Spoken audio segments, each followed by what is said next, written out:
मैंने उस टाइम उससे पूछा था, निम्बाराम उसका नाम है, वो सीकर डिस्ट्रिक्ट राजस्थान का है। मैं बोला, निम्बाराम क्या हाल है तेरे?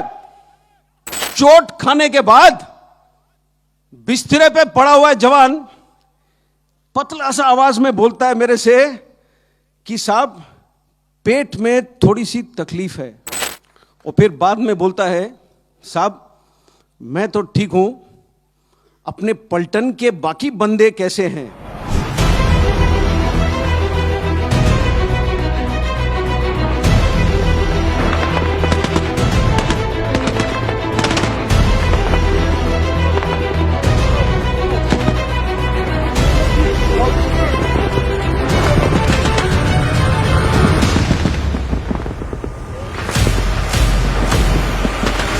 जब हमारा बंदा अस्पताल ले जाया गया हेलीकॉप्टर के अंदर, उसके पेट के अंदर के हिस्से, जो स्टमक है, जो इंटेस्टाइन है, वो पॉलीथीन बैग में साथ डाला गया।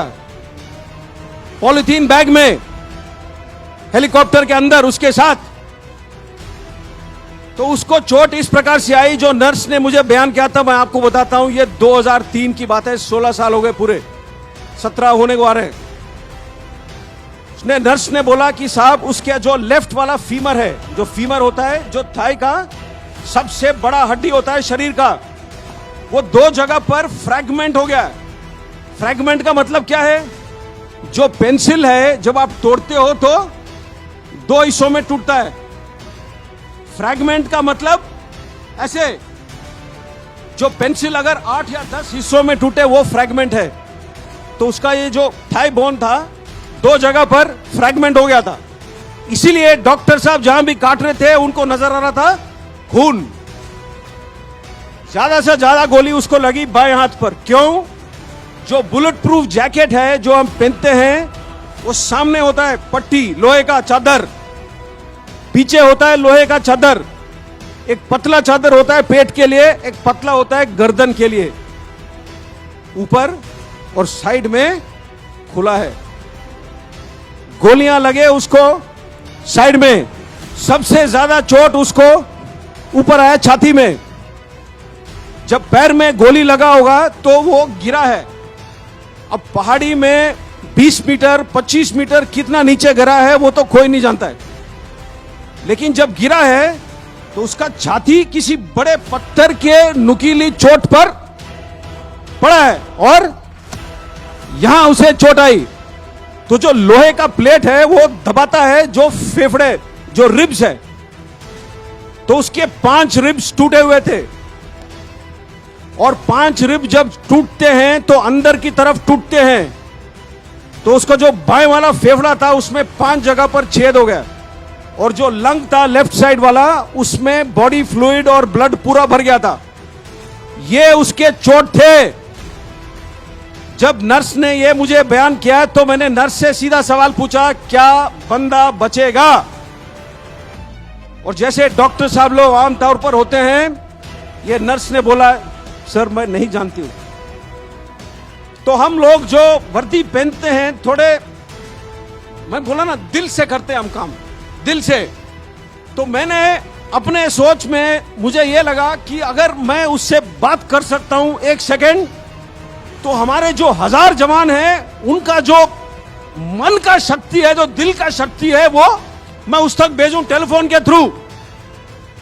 मैंने नर्स को पूछा, क्या मैं बात कर सकता हूं उससे? तो उसने बोला कि साहब 6 दिन हुए इसने आज तक बात नहीं कही है। इसकी आंखें खुले तो है, लेकिन ये क्या सुन सकता है, क्या महसूस कर सकता है, क्या बोल सकता है, मैं नहीं जानती हूं।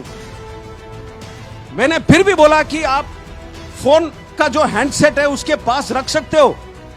तो उसने बोला हाँ। तो उसने फोन उसके हैंडसेट उसके कान के पास रखा, और मैंने उस टाइम उससे पूछा था, निम्बाराम उसका नाम है, वो सीकर डिस्ट्रिक्ट राजस्थान का है। मैं बोला, निम्बाराम क्या हाल है तेरे? 15 या 20 सेकंड गुजरे, कोई जवाब नहीं आया।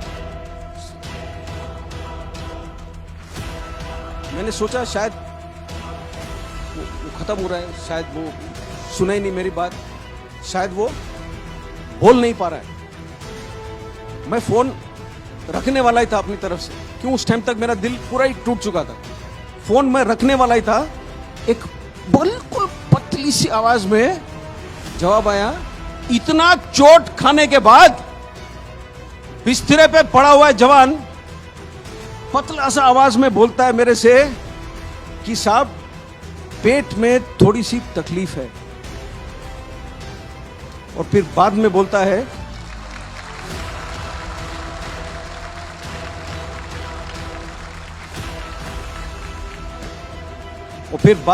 है साहब मैं तो ठीक हूं, अपने पलटन के बाकी बंदे कैसे हैं?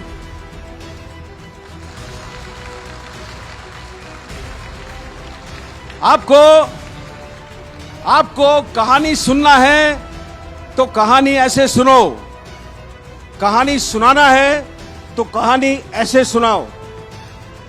जो जवान खुद मृत्यु के दरवाजे पर खड़ा है, वो मृत्यु के आंखों में आंख डाल करके खड़ा है उस वक्त, और वो सिर्फ सोच रहा है अपने टोली में बाकी बंदों के बारे में। ये होता है सेल्फलेसनेस।